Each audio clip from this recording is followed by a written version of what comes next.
right, you're golden on both fronts. What's going on, everybody? Nicholas Natt, and you are tuned in to Insights, aka The Realist Conversation.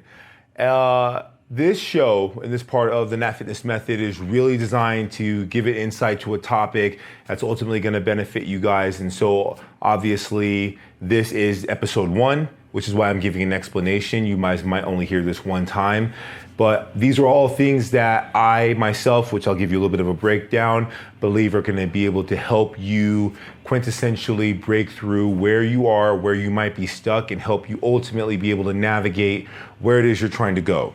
So for those of you who are new to Natt Fitness, thank you so much for joining. Make sure at the end of the video, you guys definitely click subscribe to the channel. You can also follow me on the other platforms. We'll have that posted.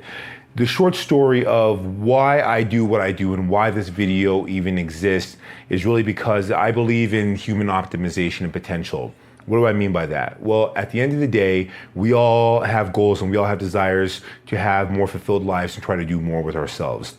There's tons of self-development books and tools out there and strategies. But at the end of the day, I feel like we as people are not doing the most important thing, which is telling ourselves the truth, going through the right systems and the strategies, and then ultimately putting ourselves in winning positions consistently. So if I say that in a much simpler way, the topics that I'm going to talk about are usually things that would make all the difference in the world in the direction of us actually being able to accomplish and attain what we're looking for, especially when it comes to our physical body.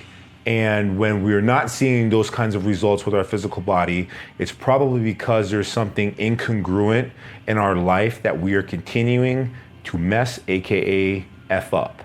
So we're gonna sit here and have some honest conversation. I'm gonna bring a topic to you guys. We're gonna break down the definition, then we're gonna dive in.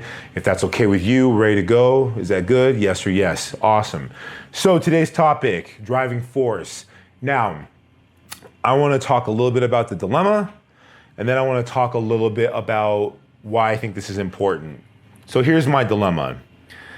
Living life without motivation, making decisions from an impulsive state, having lack of clarity or little to no ambition. I'm sure you can relate to that, whether it has to do with work, whether it has to do with your time in the gym, or if you're not going to the gym, a health goal, relationships, your finances, debt, probably a combination thereof. And the reason I bring that up is because those are usually the things that people put as a goal if they set one in terms of changes they want to see, things that they want to do, things they want to accomplish, or places that they want to get away from. Now, when we begin to talk about this as a dilemma, usually what's happening is that we're living a life that we do not want to be living. We've ended up in a place that we don't like, and there's nothing wrong with that. That's not really the dilemma. The real dilemma is that there actually is no reason, no change, or no actual goal in action that's going to be shifting and putting us in an actual quintessential position to actually get out of that. So let's go through a definition and see if we can add a little bit of clarity to this. Driving force, the impetuous power or energy behind something. So when we talk about driving force and we talk about a collision, the driving force behind that is obviously from like that semi or that truck or that car, right? That acceleration in the gas. If we talk about the will to win, like some of the greatest comebacks, I'm not the craziest Tom Brady fan, but you have to respect that that man is incredible. And when you think about his comeback and one of the greatest in sports history, the driving force is ultimately the reasons why he is able to rally and how he was able to rally his team to come back and fight when it seemed like hope was gone. When a person is burning up in a building and a man or a woman runs in to save that person's life, knowing that it could be their last breath they take, that is driving force. The reason because that person has taken upon themselves as a creed to save lives in dire desperation situations. So what does this really mean? What this means is that so many of us, in the bottom line, are going through life without driving force. We usually make decisions, and if we happen to have goals or set goals, or if we're making decisions usually based on the short term. This is indicative of how we might feel in the moment about what we can see or what we find relevant, but we're not really making the kind of decisions that are ultimately going to change our life for the better or consistently. And the reason why is not because we're incapable. It's not because we're not smart enough. And it's definitely not because maybe there's something wrong up here and we don't have the right motivation. Ultimately, guys, what this really boils down to and how this change ultimately impacts my life, it impacts your life, is by being able to execute on a set of specific tasks, decisions, and strategies. So we'll go through life and we'll make these kind of decisions and we'll start to see changes. But then life will end up happening. We will get diminished. We'll go hang out with that person. We'll make a bad decision. We'll get down on ourselves. We have something come up that we weren't planning on. We get into debt. And then all of a sudden we go F it. We make another bad decision that usually compounds. And then we're finding ourselves resetting, right? Like, I don't know about you, but I can definitely relate to that. And so if we think about this from like a fitness standpoint, this is the starting over and stopping and starting over and stopping. And as this happens in perpetuity, we tend to suffer and become only more and more frustrated. And it becomes harder to walk up that hill. And it's almost like Sisyphus, we're pushing that rock up that mountain. So why is it then that we have one person who finally makes a decision? Yo, I'm gonna get off blood pressure medication. I'm sick and tired of being this way or not having these things that I want. I deserve it. I'm gonna make that happen. And you have almost the exact same words, that almost exact same verbiage coming from somebody else. And instead they don't live with austerity. This just continues to be something in perpetuity. Some drop off, some never start, some continue to just keep doing what they're doing. And the one person out of 100 finally changes. That ultimately has to do with driving force. And this is kind of the take home message, guys. This is kind of where we're going home with this. In the event that this should be important to you and you want to understand exactly how this is going to impact your life, is that if you're looking to change anything, especially about your health and especially about your fitness, you want to be consistent with your food. You want to cultivate a way to find discipline around the food you're going to be eating. You want to put yourself in winning positions and have the willpower to say no. You want to turn away from that thing that's going to move you out of the way. You want to be able to resist the impulse to buy when you need to.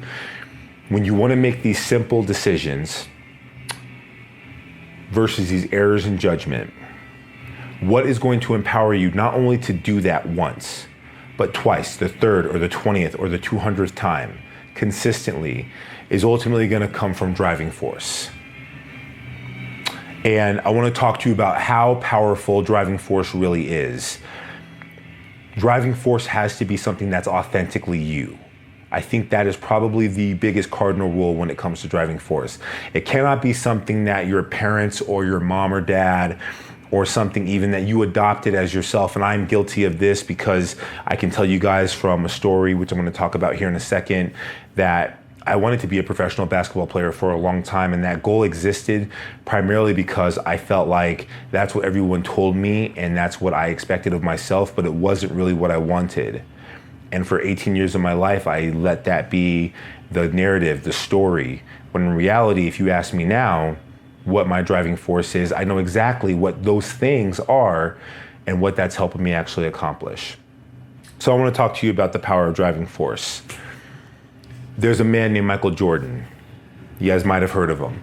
And I want to talk about his last season that he played with the Chicago Bulls. Now, for those of you who don't know, Michael Jordan is highly regarded as the GOAT of basketball, possibly even the GOAT in athletics. He is the first billionaire athlete. He is an incredible competitor and by far able to transcend a lot of what we even believe was humanly possible with a basketball. And I say that because he's playing his last season with the Chicago Bulls. And in a very competitive season, post-game season in the championship round, he's playing against the Utah Jazz, which is a very good team.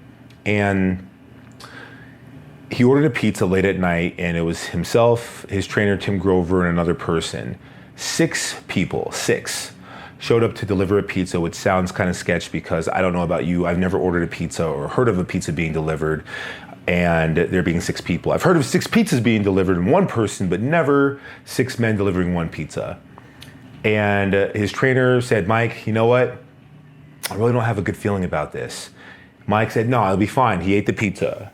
The man woke up with 104 and up to 103 degree temperature. Now, for those of you who don't know, the average human temperature is about 98.6.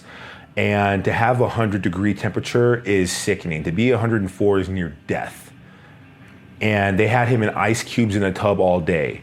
They did not declare, they did not say that he was not going to be able to play, but they came down to a game time decision.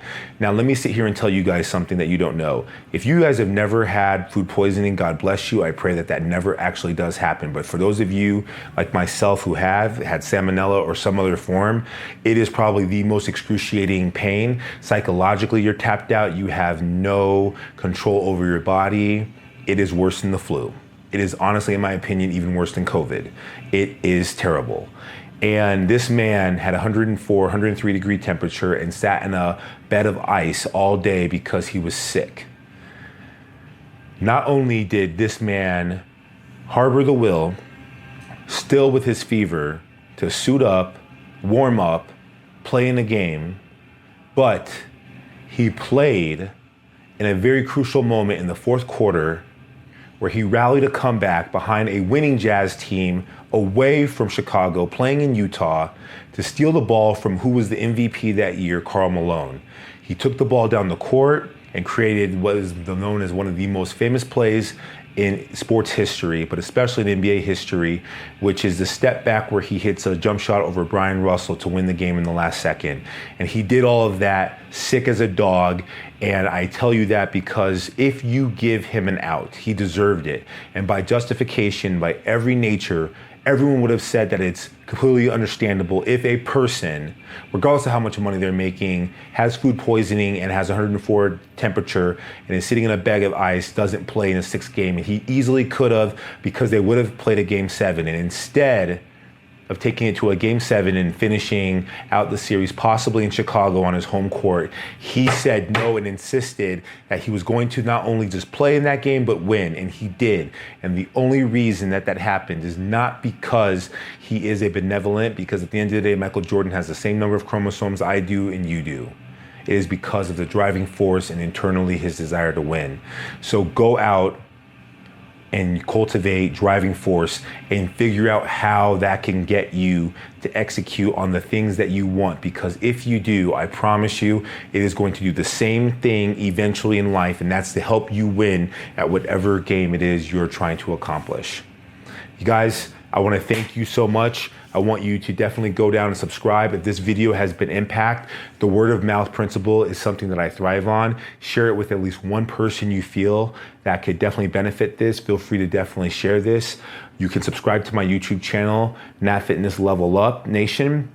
And my encouragement is that if you care to get more involved, you guys can definitely become a part of my back office and connect with the other Natt Fitness community through Level Up Nation by downloading my ebook, Abs, Energy, and Confidence. Everyone is looking to change their story. They're looking for that hero and that heroine. Become that person and take the initiative. Until next time, you guys, Nicholas Natt with Natt Fitness signing off.